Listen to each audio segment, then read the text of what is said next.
Така до 6 годишна възраст. Здравейте! Днес си говорим за това кога е нормално бебето да си ляга по-късно.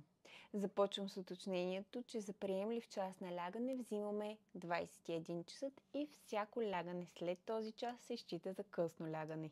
Едната причина да имаме по-късно лягане е ако детето ти ходи на детска градина в България. Повечето детски градини, било то държавни или частни, в България дават възможност на децата ни да спят по повече от 2, някой път 3 часа, според зависи от програмата на детската градина. И така до 6 годишна възраст. Именно това може да се превърне в пречка за това детето да си ляга рано, около 8:30-9. Защо? Защото ако детето е станало около 7, на обяд е спало 2 часа и половина, няма как да изразходи енергията си и вечерта да си легне рано.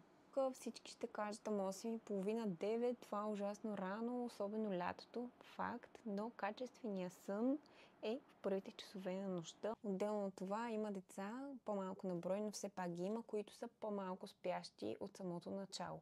Те възстановяват доста по-бързо и имат нужда от по-малко количество сън. Надявам се видеото ти е било полезно. Сподели ми в коментарите ли налично твоето дете по-малко или повече спящо е и имаш ли трудности да определиш личната му норма за сън.